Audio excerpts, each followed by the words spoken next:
Todas las personas exitosas en cualquier área son exitosas justamente porque ellos perseveraron en batallar, en hacer lo correcto, a pesar de las lágrimas y de las noches en vela. Cuando otras personas, ante esas mismas batallas, decidieron abandonar y por eso fracasaron. Y quiero que vayamos a Jesús. Y quiero que miremos la batalla más fuerte que Él tuvo, que fue justamente aceptar la cruz, sin ser vencido, y cómo lo logró. Marcos capítulo 14, versículo 32 al 42 nos dice: fueron a un lugar llamado Getsemaní, y Jesús les dijo a sus discípulos: siéntense aquí mientras yo oro. Se llevó a Pedro, a Jacobo y a Juan, y comenzó a sentir temor y tristeza. Es tal la angustia que me invade que me siento morir, les dijo. Quédense aquí y vigilen. Yendo un poco más allá, se postró en tierra y empezó a orar que, de ser posible, no tuviera él que pasar por aquella hora. Decía: Abba, Padre, todo es posible para ti. No me hagas beber ese trago amargo, pero no sea lo que yo quiero, sino lo que quieres tú. Luego volvió a sus discípulos y los encontró dormidos. Simón le dijo a Pedro: ¿estás dormido? ¿No pudiste mantenerte despierto ni una hora? Vigilen y oran para que no caigan en tentación. El espíritu está dispuesto, pero el cuerpo es débil. Una vez más se retiró e hizo la misma oración. Cuando volvió, los encontró dormidos otra vez, porque se les cerraban los ojos de sueño. No sabían qué decirle. Al volver por tercera vez, les dijo: ¿siguen durmiendo y descansando? Se acabó. Ha llegado la hora. Miren, el Hijo del Hombre va a ser entregado en manos de pecadores. Levántense, vámonos, ahí viene el que me traiciona. Esta fue la lucha más fuerte que sostuvo Jesús. Y esta lucha fue justamente contra sí mismo. El no querer someterse a lo que Dios lo estaba llamando a someterse, sino renunciar. Porque tú crees que en ese instante, cuando Jesús está sintiendo a morir, como Él está diciendo, ¿tú crees que Él sentía obedecer a Dios? ¿Tú crees que Él decía: ay, sí, qué rico pasar por esto que estoy viviendo? No. A Él le tocó esforzarse y ser valiente en permanecer en la obediencia.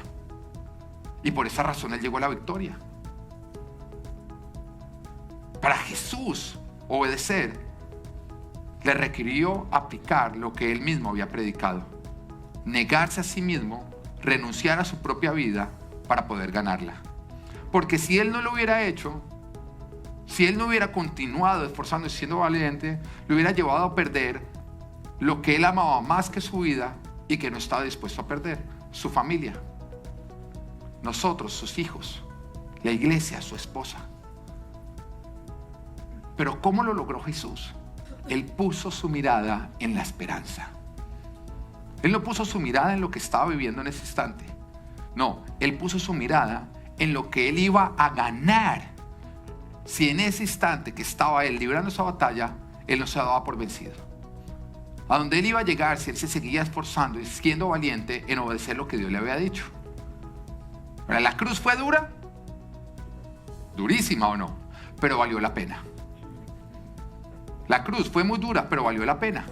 Porque si Él no lo hubiera atravesado, entonces Él hubiera obtenido como resultado lo que Él más temía: perdernos a nosotros para siempre. Pero como Él perseveró, obtuvo como resultado lo que Él más anhelaba, que es poder tener a cada uno de nosotros por toda la eternidad. Si Jesús no hubiera ido a la cruz, nosotros actualmente todavía estaríamos cargando con nuestro pecado y por lo tanto estaríamos separados de Dios, no solamente en este momento, sino eternamente. Tú tienes que entender que Jesús fue a la cruz para pagar el precio de nuestros pecados, para que de esa manera nosotros no tengamos que cargar con ese precio y podamos volver a tener unidad con Dios. Si Él se hubiera dado por vencido, nos hubiera perdido a nosotros para siempre, hubiera perdido su familia espiritual para siempre. Entonces, ¿cuál era su esperanza?